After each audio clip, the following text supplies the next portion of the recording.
Selamat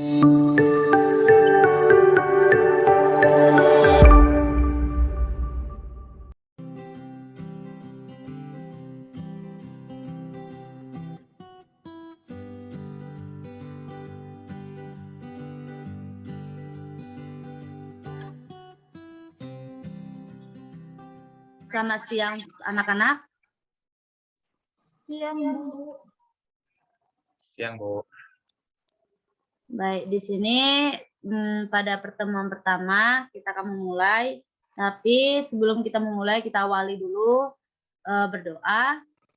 Untuk semuanya boleh berdoa. Selesai. Baik, di sini adalah pertemuan pertama. Sebelumnya untuk peserta didik boleh untuk menghidupkan kameranya.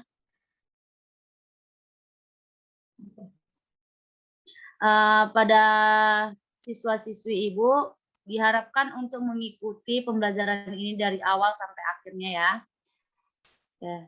Nah, pada pertemuan pertama ini di kelas 11 MIPA dengan mata pelajaran fisika. Nah, ya Ibu langsung saja di sini. Sebelum kita ke materi, Ibu akan menjelaskan terlebih dahulu dari RPP ini. Nah, RPP ini adalah rencana pelaksanaan pembelajaran untuk pertemuan kita untuk selanjutnya, baik pun dalam pertemuan pada hari ini. Nah, di sini pada pertemuan pertama itu kita akan mempelajari tentang dinamika rotasi. Nah, di sini ada kompetensi dasarnya itu menerapkan konsep torsi, momen inersial, titik berat, dan momentum sudut pada benda tegar atau statis dan dinamis dalam kehidupan sehari-hari. Nah, di sini bisa peserta didik bisa membaca pada tujuan pembelajaran ini, bisa melihat dan bisa dibaca. Nah, selanjutnya di sini pembelajaran kita ini adalah dinamika rotasi. Selanjutnya ini ada pertemuan-pertemuan. Setiap kegiatan kita ada di sini Ibu buat. Nah, di sini ada yang perlu peserta didik pahami. Di sini Ibu menilai dalam penilaian hasil belajar, itu yang pertama adalah Ibu lihat adalah sikap. Nah, yang kedua itu pengetahuan, lalu keterampilan. Jadi, untuk siswa-siswi yang ingin memang nilainya untuk bagus pada semester ini, maka boleh untuk melihat penilaian yang akan Ibu lihat pada semester ini adalah sikap, pengetahuan, dan keterampilan. Dan di situ sudah ada. Nah, kemudian di sini ada tentang instrumen penilaian sikap. Nah, dalam instrumen penilaian sikap ini ada dua macam, yaitu sikap spiritual dan juga ada namanya sikap sosial. Nah, di sini bisa dilihat. Sudah ada Ibu buat. Nah, kemudian pada pembelajaran ini, Ibu akan setiap pembelajaran Ibu akan memberikan tugas yang mana ada di LKS, lembar kerjanya. Nanti itu setiap akhir pembelajaran Ibu akan share atau kirim lewat grup WA yang sudah dibuat oleh ketua kelasnya. Nah, nanti dari grup WA akan dikirim setiap tugas-tugasnya.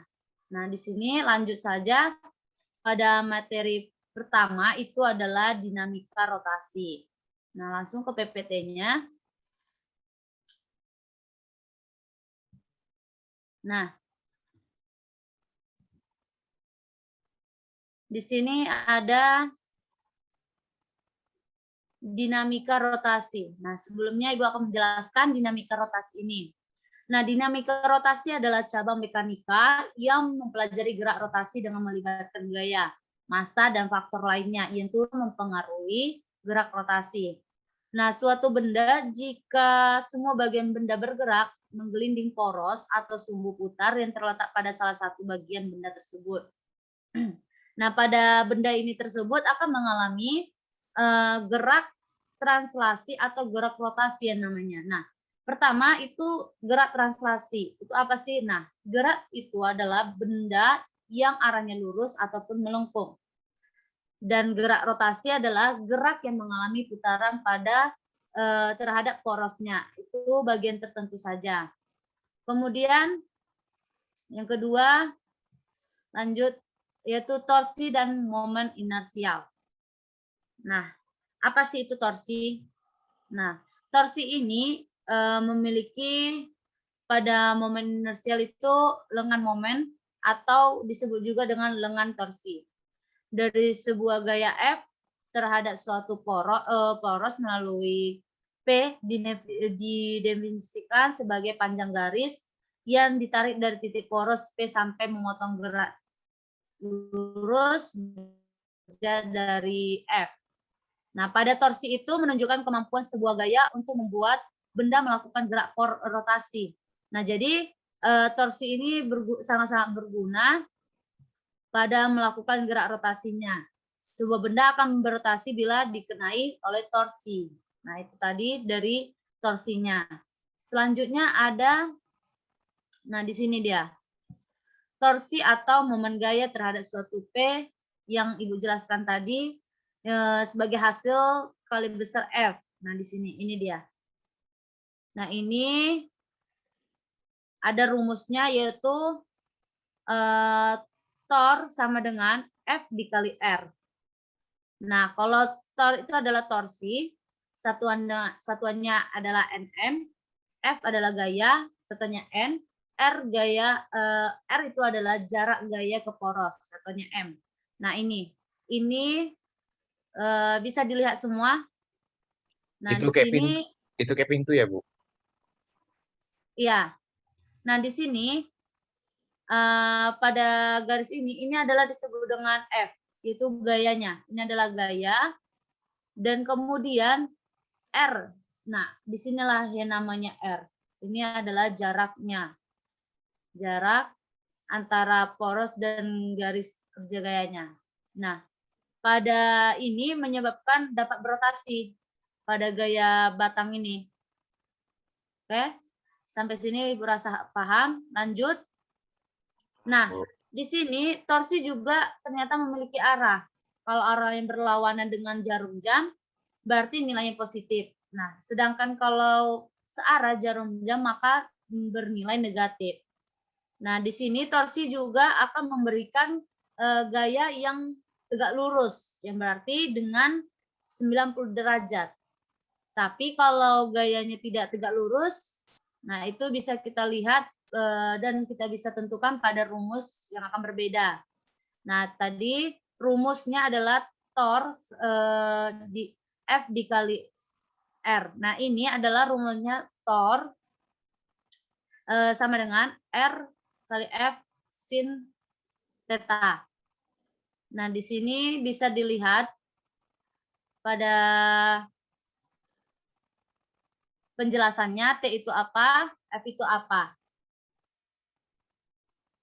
Selanjutnya ada di sini mengibaratkan pada tangan. Nah, ini tangan. Ini adalah ibu jari. Disebut dengan jika dia memutar itu ini adalah disebut dengan arah torsisnya. Torsinya. Nah, dapat ditentukan dengan kaidah tangan kanan dan bisa juga dengan menggunakan aturan Scrope. Nah, torsi ini merupakan besaran dari vektor sehingga dia mempunyai arah yang bernilai positif dan apabila arahnya berlawanan nilainya akan negatif. Nah, selanjutnya ada itu momen inersial. Nah, momen inersial ini sebelumnya ada yang udah tahu itu apa momen inersial? Belum tahu saya, Bu. Belum, Bu. Oke, memang udah rata-rata belum tahu semuanya. Ibu akan menjelaskan itu apa momen inersial. Nah, ini momen inersial ini adalah besar yang menyatakan ukuran pada kelembaman benda yang mengalami gerak rotasi atau dengan momen inersial. Nah, momen inersial ini suatu benda yang suatu benda mudah atau sulit digerakkan. Jika terdapat resultan gaya pada suatu benda bermassa m, maka benda bergerak lurus dengan kecepatannya. Kemudian ada di sini rumus dari momen inersial. Di sini adalah I sama dengan M kali R kuadrat. Di mana di sini ada penjelasannya, itu adalah momen inersial, satuannya kg per M kuadrat, M itu massa benda, satuannya kg, dan R jarak benda, itu M kuadrat. Nah, kemudian untuk momen inersial benda tegar, itu rumusnya disesuaikan tergantung dengan benda yang akan dihitung. Nah, contohnya pada silinder berongga, seperti jarum dan batang. Nah, di situ bisa dilihat. Nah, di sini, ini dia contohnya. Di sini kita bisa melihat pada momen inersial berbagai benda yang umumnya dikenal, dan juga ada langsung pada rumus-rumusnya. Jadi setiap momen inersial ini yang berbeda-beda akan juga dapat berbeda rumusnya. Di sini yang pertama ada jenis batang silinder, poros yang melalui pusat. Nah, ini adalah rumusnya. 1/12 ml kuadrat. Nah, di situ ada. Dan kedua ada batang silinder yang poros yang melalui ujung. Kemudian plat segi 4 itu poros yang melalui pusat, dan sebagainya ada di sini. Nah, untuk selanjutnya nanti jika pada siswa-siswi Ibu yang belum paham, nanti materi ini akan Ibu share kembali di dalam grup WA kita. Nah, jadi di sini selanjutnya ada momentum sudut. Nah, momentum sudut ini merupakan besaran dari vektor. Nah, momentum ini didefinisikan sebagai hasil perkalian silang antara vektor R dan momentum linearnya. Nah, dari momentum ini, suatu benda yang berotasi dapat ditentukan dengan kaidah putaran skrup atau dengan aturan tangan kanan. Nah, itu dia. Seperti pada keempat jari menyatakan arah gerak rotasi. Nah, yang seperti yang Ibu katakan tadi, yang jari yang di slide sebelumnya. Nah, itu pada ibu jari itu menyatakan arah momentum sudutnya. Nah, itu tadi. Nah, pada gerak ini translasi benda memiliki momentum linear, sedangkan pada gerak rotasi ada momentum sudutnya. Nah, gerak translasi ini dikenal dengan adanya momentum linear. Begitu pada gerak rotasi, besaran fisika yang setara dengan momentum linear adalah momentum sudut. Nah, lanjut pada kecepatan sudutnya tadi, ini ada hukum kelestarian momentum sudut yang dirumuskan. Nah, di sini ada rumusnya, bisa dilihat. Nah, ini adalah penjelasannya itu. L itu sama dengan yang diartikan dengan momentum sudut, satuannya kgmu kuadrat per S. Yang kemudian ada I, momentum inersial, kg kali m kuadrat. Kemudian ada W, itu kecepatan pada sudutnya. Nah, jadi di sini bisa disimpulkan pada momen inersial itu akan semakin kecil ketika kecepatannya sudutnya semakin besar, dan sebaliknya juga begitu. Udah, pada materi ini sudah selesai pada dinamika rotasi. Nah, untuk dinamika rotasi ini, pada pertemuan ini Ibu akan memberikan tugas supaya peserta didik juga semakin paham dengan dinamika rotasi ini. Nah, nanti tugasnya akan Ibu share ke grup WA. Dan untuk materi selanjutnya itu pertemuan kita minggu depan itu ada energi kinetik. Nah, ini lanjutan dari dinamika rotasi. Jadi, kepada siswa-siswi Ibu boleh untuk mempelajari atau memahami dari materi kita ini sebelum pertemuan kita minggu depan. Jadi, untuk siswa-siswa Ibu, jangan banyak-banyak bermain, perbanyaklah belajar supaya kita semakin pandai, supaya bisa kita jadi presiden. Baik, Bu. Baik, Bu. Oke. Ibu rasa cukup sekian karena Ibu juga masih ada waktu yang lain untuk pertemuan dengan guru-guru yang lain. Jadi dengan waktu yang kita sesingkat ini, mudah-mudahan anak didik Ibu paham semua dan mengerti, bisa mengerjakan dari tugas yang Ibu berikannya. Oke, Bu, jadi Bu, ya. kalau nanti ingin bertanya boleh di grup WA ya, Bu.